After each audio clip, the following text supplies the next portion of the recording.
So hi guys, you are watching my channel Ehsan pets. अस्सलाम वालेकुम। मैं हूं एहसन जफर, कराची पाकिस्तान से। कॉकटेल हमेशा से मेरी पहली मोहब्बत। लेकिन आज हम बात कर रहे हैं तमाम फिंचेस के बारे में। फिंचेस से मुतल्लिक एक बहुत ही अहम सवाल किसी ने किया। कहा कि हमारे पास जो है वो फिंचेस बच्चे देती हैं और बहुत अच्छे से ग्रो करते हैं, बच्चे पालती बहुत अच्छे से। लेकिन एक अजीब सी बात है, जैसे ही बच्चे नीचे उतरते हैं तो उनके पैर टेढ़े हो जाते हैं। और भी कई लोगों ने कहा कि हमारे पास फिंच के बच्चे निकल रहे हैं लेकिन उनके पाँव टेढ़े हैं। तो ये पाँव टेढ़े का क्या चक्कर है, ये मैं आपको बताता हूँ इस वीडियो में। और ये खाली फिंचों में नहीं, जो बात मैं आपको बताऊंगा ये तमाम बर्ड्स में आप कंपेयर करवा सकते हैं और ऑब्जर्व भी कर सकते हैं। अच्छा, पैर जो टेढ़े होने का जो ताल्लुक है ना, वो दो तीन चीज़ों से है। सबसे पहली जो चीज़ है, जो कॉमन है, वो है कमज़ोरी। कमज़ोरी से पैर टेढ़े हो जाते हैं। ठीक है। अच्छा, दूसरा होता है टेम्परेचर। कभी कभार जैसे सर्दियों में बच्चे दिए में नेस्ट अच्छा नहीं बना हुआ था, हवा लग जाती है बर्ड को, तो उसके पैर टेढ़े हो जाते हैं। अच्छा, इसमें केसेस होते हैं। एक केस ऐसा होता है कि बच्चे बिल्कुल ठीक थे, सब कुछ सही था, घोंसले से बाहर आ गए, तो बाहर आने के बाद भी बिल्कुल सही लग रहे थे, कोई प्रॉब्लम नजर नहीं आ रहा था और सही से बड़े भी हो रहे थे। 5 दिन बाद पैर टेढ़े हो गए। तो ये पैर इसलिए टेढ़े हुए क्योंकि हो सकता है पेयर उनको सही से फीड ना करवा रहा हो, उनके माँ बाप उनको सही से फीड ना करवा रहे हो। अब पैर टेढ़े होने से बचाने का तरीका क्या है, मतलब ऐसा कौन सा तरीका है जिससे हम अपने चिक्स को ज़ाया होने से बचा लें, उनके पाँव टेढ़े होने से बचा लें। इसका सबसे पहला जो कह लीजिए कि मतलब कि तरीका है वो ये है, आप अपने बर्ड्स की जो खुराक है वो अच्छी रखें। क्योंकि जो पैर टेढ़े होने का जो मसला है ना, ये पेयर में तो नहीं आता, उसके आने वाले बच्चों में ही आता है ना। क्योंकि पेयर तो आप खरीद के लाए हैं, देख के लाए हैं, तो जो ब्रीड आ रही होती है ज़्यादातर मसला उन्हीं में आता है कि जी जो बच्चे निकल रहे हैं उसके पैरों में इशू आ रहा है। तो उसके लिए आपने करना ये है कि अच्छी डाइट रखें अपने बर्ड्स की। अब मिसाल के तौर पे फिंचें जो है वो काफ़ी लोगों को नहीं पता, कई लोगों को नहीं पता, उनको नहीं ख्याल होता इन चीज़ का कि भाई जो फिंचें हैं ना, ये मोटी कंगनी नहीं खाती। मतलब मोटी कंगनी, कई लोग कहेंगे दुकान पे हमने डली हुई देखी है, फिंचें तो खा रही थी। मेरी फिंचें मोटी कंगनी खाती हैं, सबकी खाती हैं, लेकिन फिंचें मोटी कंगनी से फीड नहीं करवाती। अच्छा, ये बात का मुझे आइडिया नहीं था क्योंकि हम लोग अपने बचपन में मोटी कंगनी डालते थे और उस टाइम पे जो है ना वो फिंचे फीड करवा भी देती थी। लेकिन अब आजकल पता नहीं क्या हो गया है, वही बर्ड्स जो पुराने ज़माने में बाजरा खा खा के, अब फिंच की बात नहीं कर रहा मैं, बजरी की बात कर रहा हूँ। बजरी जो है उस टाइम पे बाजरा ही खाता था। और बजरी का नाम जो बजरी पड़ा है ना, ये भी बाजरे की वजह से पड़ा था कि इसको बाजरा डाल देते हैं, बजरी नाम पड़ गया। हालांकि जो इसका इंग्लिश में नेम था वो बजी है, जो इंग्लिश नेम है बजरी का वो बजी है। ये तो हमने बजरी बजरी शुरू कर दिया। अच्छा, अब इसके अलावा मैं आपको बताता हूँ, कॉकटेल मेरे पास बचपन में थे तो मैं बाजरा डालता था, वो भाई बच्चे भी देते भी थे, पालते भी थे, बड़े भी करते थे। अब कॉकटेल नहीं खाता बाजरा क्योंकि माहौलियाती चेंजेस की वजह से, ग्लोबल वार्मिंग की वजह से बहुत सारे चेंजेस आ रहे हैं बर्ड्स के अंदर, माहौल के अंदर और खाने पीने के अंदर, रूटीन के अंदर, हैबिट्स के अंदर बहुत चेंजेस आ रहे हैं जानवरों की, परिंदों की। और इनके कलर भी इसी तरह चेंज हो जाते हैं। हम लोग म्यूटेशन म्यूटेशन करते रहते हैं, लेकिन दर हकीकत अगर देखा जाए, जैसे जो एग्जीबिशन फिंच है वो कैसे बनती है, उसकी वर्किंग क्या है, एग्जीबिशन फिंच की वर्किंग क्या है, आप सोचें ज़रा। एग्जीबिशन फिंच की वर्किंग ये है कि भाई कॉमन फिंचें जब बिकने लग गई ना, मतलब उसका व्यापार शुरू हो गया, जब जब वो यूरोप गई कॉमन फिंचें, तो उनके जो बच्चे निकलना शुरू हुए, उनके बाल बड़े होना शुरू हो गए। क्यों? क्योंकि यूरोप में ठंड बहुत होती है, तो उनको कुदरती रूप से जो है सलाहियतें मिलना शुरू हो गई। ब्रीड बाय ब्रीड जो बच्चे आते रहे, उनके साइज बढ़ते गए, चर्बी बढ़ती गई, क्योंकि चर्बी की जरूरत होती है ठंडी जगह पे, चर्बी की जरूरत पड़ती है। किसी भी जानवर को अपनी जान बचाने के लिए चर्बी होना लाजमी है। तो यूरोप में ये चेंजेस आना शुरू हो गए फिंच में। तो यूरोप में जो फिंच थी वो बड़ी हो गई खुद ब खुद माहौल के हिसाब से। अब वो नाम क्या पड़ गया? European line. European line. जबकि एग्जीबिशन बनाने का कोई तरीका है ही नहीं।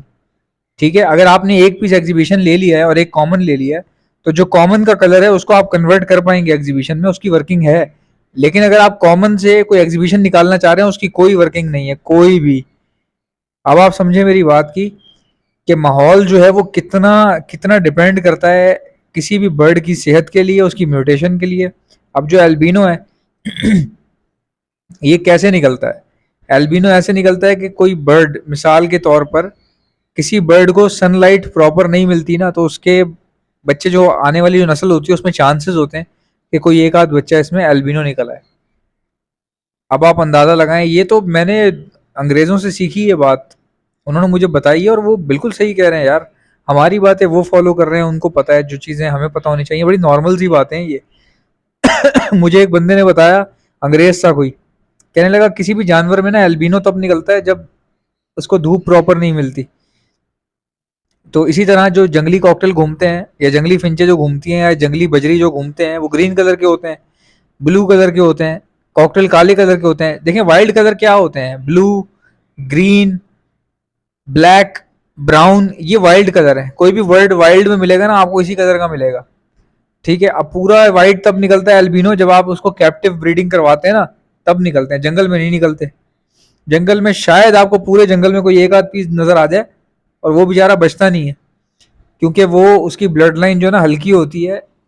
जैसे पेयर को प्रॉपर अगर सनलाइट नहीं मिल रही तो जंगल में चांसेस होता है कि उसके बच्चों में से कोई एक आध बच्चा या उसके 5 सालों में वो एक बच्चा एल्बिनो का निकाल दे कुदरती रूप से। ये माहौलियाती चेंजेस होते हैं। फिर जब एल्बिनो के साथ आप डिफरेंट काइंड ऑफ बर्ड्स लगाते हैं, उसके बाद फिर म्यूटेशन बाय म्यूटेशन और चीज़ें निकलती जाती हैं, जैसे क्रीमिनो निकल जाता है, जैसे डबल फैक्टर निकल आता है, जैसे फिर आप शुरू कर देते हैं आगे फार्मूला अपने हिसाब से लगाना। तो वो चीज़ें हैं, लेकिन असल जो ताकतवर जो बर्ड है ना वो वाइल्ड बर्ड होता है। अब जैसे फिशर है, फिशर में अगर आप देखें डाइल्यूट फिशर और अगर आप ग्रीन फिशर को मैच करवाएं तो ग्रीन फिशर जो है वो ज़्यादा ताकतवर होगा डाइल्यूट से। उसकी वजह ये है, जो ग्रीन फिशर है ना वो वाइल्ड ब्लड लाइन है। डाइल्यूट जो है वो आर्टिफिशियल म्यूटेशन है। आर्टिफिशियल म्यूटेशन है यानी कि उसको किसी कॉम्बिनेशन के तहत ब्रीड करवाकर उसको फॉर्म किया गया है। वो नेचुरली खुद से तो नहीं निकला ना भाई, खुद से तो निकला ही नहीं है, वो चेंजेस की वजह से निकाला गया उसको, मतलब बनाया गया उसको। तो जो भी चीज़ बनाई जाती है अमूमन ज़्यादातर वो वीक इन ब्लड होती है। अब हर बंदे की अपनी सोच होती है, हर बंदा अपने तरीके से सीखता है, सोचता है, समझता है।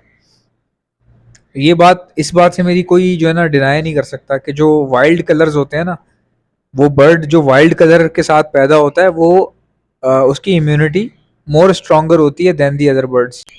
तो जो फिंचों के पैर टेढ़े होने का मसला है ना वो इस तरह से है कि आप उनकी खुराक अच्छी रखें, कोशिश करें कि सिबलिंग्स में पेयरिंग ना लगवाएं अगर आपने सेपरेट पेयर बाय पेयर रखे हुए हैं। और अगर किसी भाई ने कॉलोनी बनाई हुई है और सिबलिंग्स के पेयर खुद ब खुद लग जाते हैं तो it's not a big deal, कोई ऐसा मसला नहीं है। अगर लग जाते हैं तो लगने दीजिए, कोई इतनी बड़ी बात नहीं है। मेरे पास भी कॉलोनी है, उसमें कई पेयर लग गए होंगे। लेकिन वैसे अगर आपके महंगे पेयर हैं और आप पेयर बाय पेयर ब्रीड करवा रहे हैं तो फिर उसमें आप अवॉइड कर सकते हैं तो कीजिए, अच्छी बात है। लेकिन असल जो मसला है ना पैर टेढ़े होने का, वो है हवा का लगना या फिर कमजोरी। कमजोरी जो है ना पहले नंबर पे आती है, तो कमजोर नहीं करना आपने अपने बर्ड को, अच्छी खुराक देनी है। अगर आप में से किसी को भी बर्ड्स के लिए ब्रीडिंग मल्टीविटामिन चाहिए तो आप ऑर्डर पर मुझसे मंगवा सकते हैं। ऑर्डर करने का तरीका मैं आपको बता देता हूँ। मैं all over the Pakistan supply करता हूँ, लेकिन पहले सुन लें मेरे पास क्या क्या चीज़ें हैं ताकि आप एक साथ मंगवा पाएँ और आपको डिलीवरी चार्जेस एक बार देने पड़े। मेरे पास ब्रीडिंग मल्टीविटामिन है, उसके अलावा हमारे पास calcium plus vitamin D liquid है जो दाने में मिलाकर दिया जाता है। ये चिकना गाढ़ा लिक्विड है जिसको दाने में मिलाकर दिया जाता है, जिससे बर्ड की फर्टिलिटी अच्छी हो जाती है, उसका एग प्रोडक्शन बढ़ जाता है। अगर वो पहले 3 बच्चे दे रहा था इस बार 5 देगा, इंप्रूव हो जाती है और हैचेबिलिटी पावर अच्छी हो जाती है। डेड इन शेल होना बंद हो जाते हैं क्योंकि कैल्शियम और विटामिन डी की कमी है पूरी करता है। इसके अलावा हमारे पास आता है प्रोटीन लिक्विड, ये भी दाने में मिलाकर दिया जाता है। इसके अलावा हमारे पास आता है soft food booster. Soft food booster का काम क्या है, सॉफ्ट फूड को भी छिड़क कर दिया जाता है। ये सारी चीजें तमाम बर्ड्स को आप दे सकते हैं, लवबर्ड वाले भी लेते हैं, कॉकटेल वाले भी लेते हैं, फिंचो वाले भी लेते हैं, जावा वाले भी लेते हैं, सब ले सकते हैं। अब सॉफ्ट फूड बूस्टर जो है ये वाहिद प्रोडक्ट है जो मेरा अपना है, बाकी तो सब कंपनी के है ना, हम लोग सप्लाई करते हैं।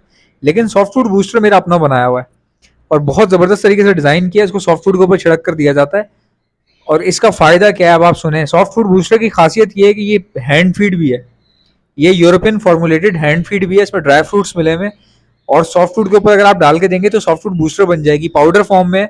फिंच के बच्चे अगर आपके पास उतरे हुए हैं और आपने वक्त से पहले अलग कर लिए हैं, पेरेंट्स अभी भी खिला रहे हैं लेकिन आपने वैसे अलग कर लिए हैं, तो फिर ये पाउडर आपके काम आएगा। सॉफ्ट फूड के ऊपर आप छिड़क कर देंगे तो बच्चे चरना शुरू कर देते हैं इसको, क्योंकि ये पाउडर फॉर्म में, तो चोंच मारते ही ये मुंह में आना शुरू हो जाता है और है ही प्योर ड्राई फ्रूट्स इसके अंदर, तो ये फायदा पहुंचाता है। मैंने खुद फिंच के बच्चे जो है मैंने वक्त से पहले सेल्फ पर ले आया, जो मैंने अलग किए हैं कॉलोनी से, मैं उनको भी यही डालता हूँ, ये आपको मिल जाएगा। इसके अलावा हमारे पास सीड कंटेनर आता है जिससे दाना ज़ाया होने से बच जाता है। ये सीड कंटेनर फिंचों के लिए और बजीज के लिए बहुत ही काम का है, उसमें आप लगा सकते हैं। बहुत कारगर है। इसके अलावा हमारे पास हैंड फीड करवाने वाले इंजेक्शन आते हैं, उसके आगे लगने वाली स्टेनलेस स्टील की नोजल आती है। इसके अलावा हमारे पास एंटी लाइसिस स्प्रे आता है, जिसको परिंदों के ऊपर मारा जाता है ताकि उनकी जुएं खत्म हो जाए लेकिन परिंदे को कुछ भी ना हो। दाने पानी की मौजूदगी में भी आप इसका इस्तेमाल कर सकते हैं। और चूंटियां या फिर कीड़े मकोड़े या बॉक्स में कीड़े खत्म करने के लिए एक पाउडर आता है, ये आप 100 रुपए का आपको मिल जाएगा हमारे पास से। ये आप परिंदों के ऊपर भी मार सकते हैं, उनके बॉक्सेस में भी मार सकते हैं, ट्रे पर भी मार सकते हैं। इसका कोई नुकसान नहीं है, परिंदा इसको खाता ही नहीं है क्योंकि इसकी स्मेल ऐसी है कि बर्ड इससे दूर रहता है। मैं दूर से मुराद ये कि इसको मुंह नहीं मारेगा कभी भी। ये मैं ट्राई कर चुका हूँ अपने पास, और अगर इसका धुआं उड़ के जरा सा भी पानी में भी चला जाता है तब भी कोई इशू नहीं है।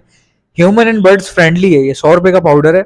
और एंटी लाइसिस स्प्रे जो है वो परिंदों के ऊपर नहलाया जाता है, परिंदों की जुएं खत्म की जाती हैं। पाउडर से भी जुएं खत्म हो जाती हैं, लेकिन पाउडर आप मारोगे कैसे परिंदे के ऊपर, पकड़ना पड़ेगा, फिर परों पे लगाना पड़ेगा।